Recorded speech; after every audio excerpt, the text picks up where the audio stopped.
Huwag nyo pong isnabin yung mga damong ito at huwag nating nilalanglang, no?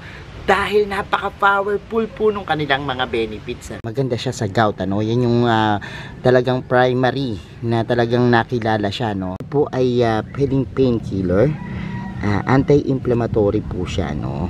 Antibacterial. Nilo-lower niya po yung blood sugar, no? Kaya maganda to sa mga may diabetes. May mga ulcer, pwede rin po ito. At gamot din po ito sa sugat. Hello everyone! This is Hermes Sunao, Mini Dino Park in Eco Garden, and welcome back sa ating YouTube channel. And for today's video, ano ba pag-uusapan natin? Actually po, nakagawa na ako ng mga separate videos para sa mga halaman na babanggitin ko, no? Actually, doon sa mga ginawa kong video, may mga nagsasabi nga na damo lang yan sa amin, kung saan-saan lang nakikita, pakalat-kalat lang. Pero, wag nyo pong isnabin yung mga damong ito at wag nating nilalanglang, no? Dahil napaka-powerful po nung kanilang mga benefits, ano? Mga damo na sa tingin ko po ay pwede nating gawing first aid or pwedeng gawin na mga herbal medicines, ano? Na talaga naman tutulong sa atin. Alam niyo naman po sa panahon ngayon na yung ating mga kababayan iniisip na lang yung mga pambili ng pagkain, wala nang pambili ng gamot, baka sakaling makatulong ito sa kanyo, no? Kaya napaka-importante po nung video na to at worth na i-share po natin, ano, sa ating mga nanonood na viewers, ano, para in case po na may paggamitan kayo o may pangangailangan kayo, talaga naman pong matulungan kayo ng mga halamang ito. Yan po yung ating pag-uusapan sa ating pagbalik. Kaya kung ready na kayo mga ka-MDP, tutok lang po.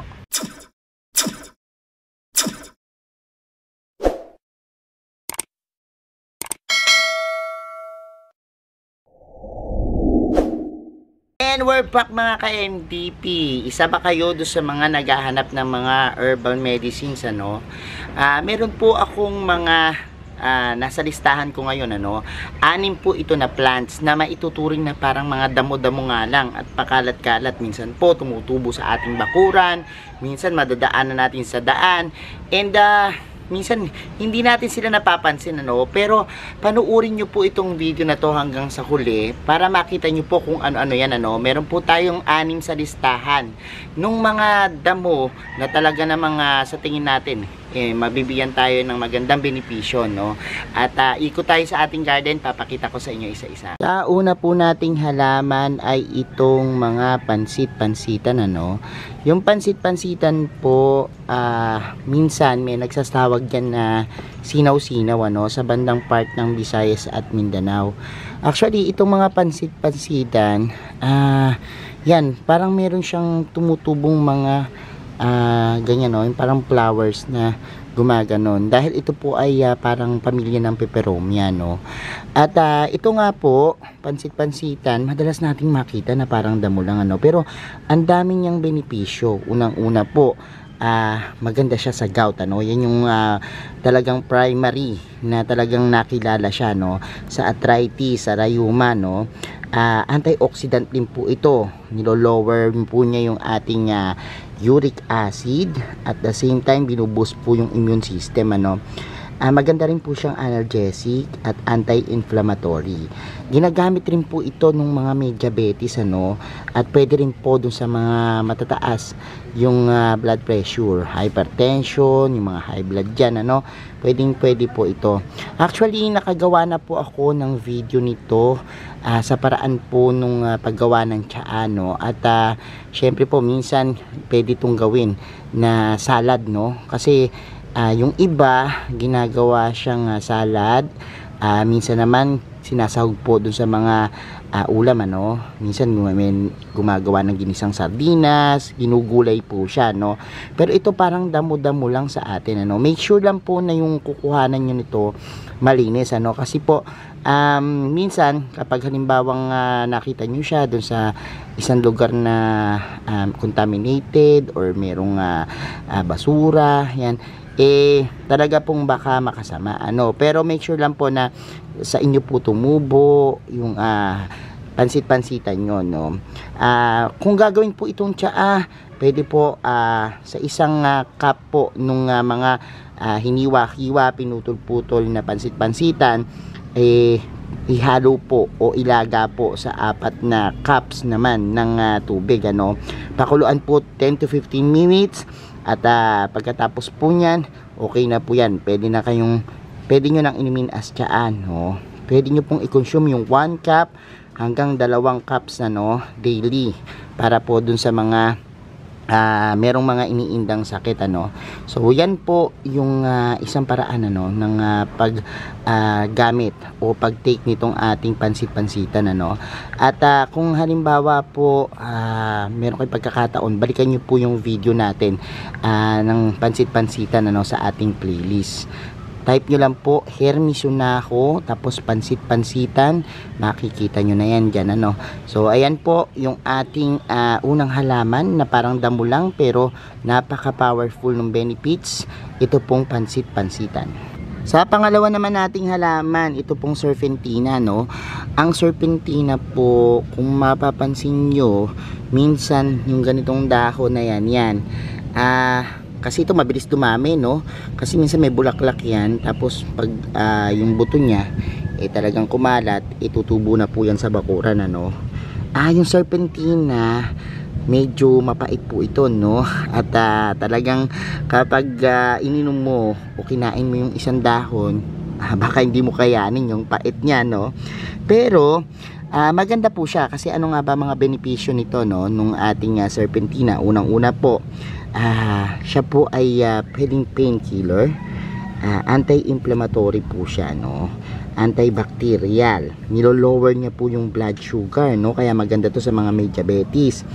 Ini-increase din po niya yung ating immune system, pinoprotektahan po yung ating heart muscle. At ito po ginagamit din pampurga, no, dahil pinapatay niya yung mga intestinal worms, no. At maganda rin po siya panlaban sa cancer, sa mga free radicals, ano. At kilala din po itong serpentina sa pagprotekta sa ating liver at yung pong ating gallbladder, no. Nire-reduce niya po yung fever, kaya kung halimbawa first aid, maganda po itong gamitin, ano. Paano nga ba yung pag-inom naman nito, no? Actually, yung iba po kaya nila na i-take, no, yung 1 hanggang 3 leaves sa isang araw, ano. Pero yung iba naman sobrang napapaitan, kaya ginagamit nila na tsaa, pero ganun pa din po, medyo mapait pa rin, ano.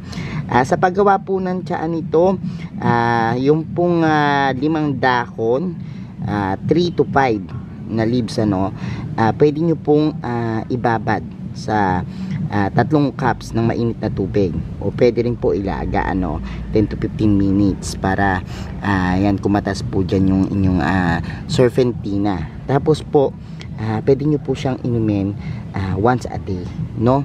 Actually meron din po akong ginawang video dito sa serpentina. Kung gusto nyo po ng maraming impormasyon, i-type nyo lang po sa inyong search bar dito yung Hermy Sunajo serpentina plants, ano, makikita nyo na po yan. So yan po yung ating isang napaka wonderful na talaga namang halaman na damo. Napakalat-kalat lang itong serpentina. Isunod na po natin ito, yung oregano, sa pangatlo nating halaman, ano. Yan po ay parang damo-damo lang, ang bilis din dumami, no, kasi ito po kapag kinat nyo po yung stem, talaga namang itusok nyo lang, uugatan na po yan kagad, ano. Ito pong oregano, alam na alam po natin na siya po ginagamit, no, sa ubo.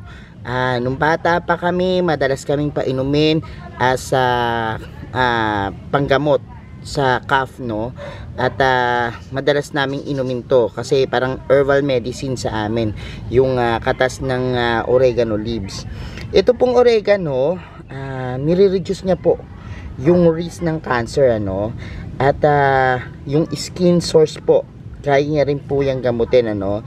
Pati po yung mga sumasakit na katawan, aching muscle, yung mga nagka-cramp po, ano, yung madalas mag-cramp, pwede po yan. Binuboost niya rin po yung ating kalusugan, no? Maganda po yan sa immune system. Sa mga indigestion, pwede rin po sa mga diarrhea at minsan po sa sipon din, ano, ginagamot po ito. Naalala ko before, kumukuha kami ng 2 dahon, tapos ang gagawin ng nanay ko at ng lola ko, yan po, iinitin siya. Or minsan pinapatong sa kanin, minsan iniinit po sa kalan, tapos kapag halimbawa mainit na, no, ginaganon siya ng bote, tapos kinakatas, no.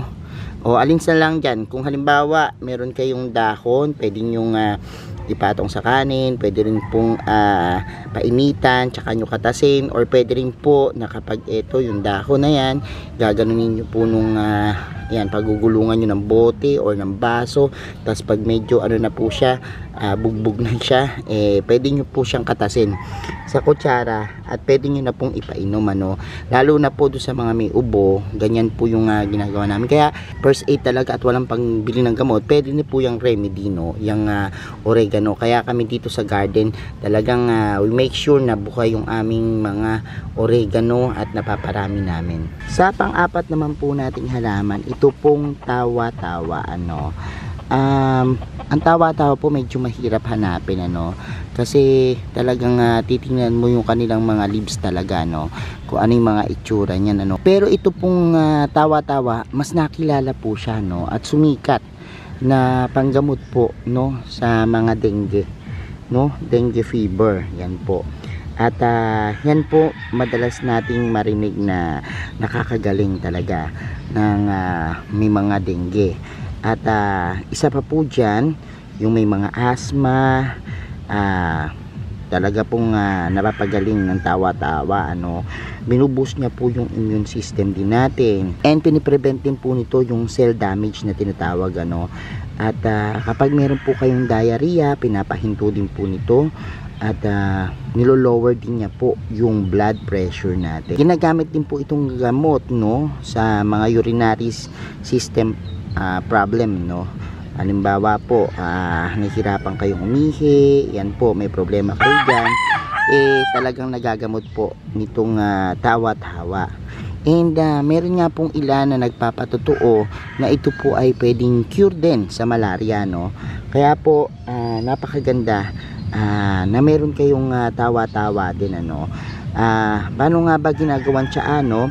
Sa isang cup po ng pinaghiwa-hiwa o pinagputol-putol na stem, leaves at saka roots po nung tawa-tawa, pwede nyo po yung ihalo, ano, sa 3 basong tubig, tapos pakuluan po ng 10 to 15 minutes. Tapos po, pwede kayong uminom ng 1 cup sa isang araw, ano. Meron din po akong ginawang video para dyan. Search nyo lang po sa inyong search bar yung Hermes Sunaho tawa-tawa plants, ano, at lalabas na po yung video natin para dyan, ano.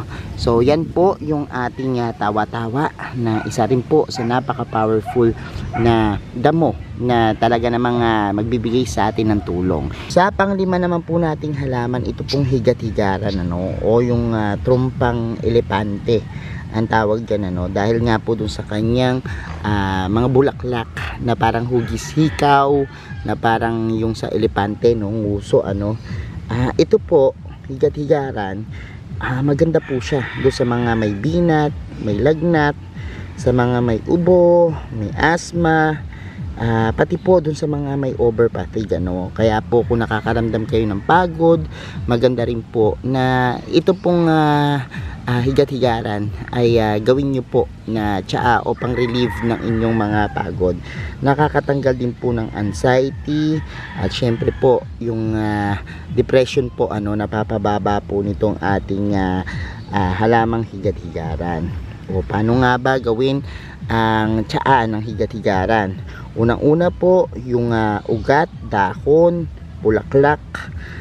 Kapag halimbawa po kumuha kayo, isama nyo yan, tapos hiwa-hiwain nyo po, ano, ng maliliit, tapos po ihalo nyo po sa 5 basong tubig, ano. Pakuluan po ng 10 to 15 minutes at yan po pwede nyo na pong inumin, ano. Pero inumin po yung pinaglagaan niya within 15 to 24 hours only, no, para po maging efektibo yung tsaa natin, ano. So yan po yung ating higad-higaran na talaga naman pong isa sa mga powerful na damo, napakalat-kalat sa ating garden na pwede natin pakinabangan. At sa ating huling-huling halaman, ito po, yan, no. Tumitiklo pa ba? Tumitiklo pa naman yung ating makahiya, ano, o yung tinatawag nating sensitive plants, no. Yan po, marami din po yan pakalat-kalat dito sa ating bakuran. At pag ginanyan nyo po yan, nakakatuwa dahil tumitiklo pa, no. Pwede yung paglaro-laruan. Pero ang makahiya po, ano-ano nga ba benepisyo niyan, ano? Unang-una po, nire-relate niya po tayo sa asthma, no, o yung hika.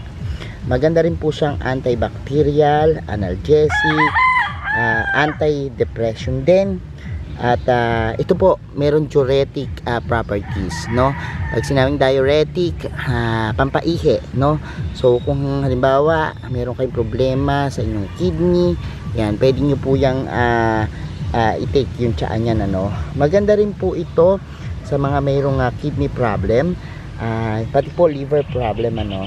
Maganda rin po siya sa mga matataas yung blood sugar, may mga ulcer, pwede rin po ito. At gamot din po ito sa sugat, no, dahil nga po sa kanyang antibacterial properties. Pati po sa pagtatae, pwede po siya. At sa mga pamamaga, no, maganda rin po itong ating makahiya. Kung gagamitin nyo po itong makahiya sa 2 litrong tubig po, pwede nyo pong pakuluan yung dahon, stem, ugat nya, ano, yung isang puno, ano.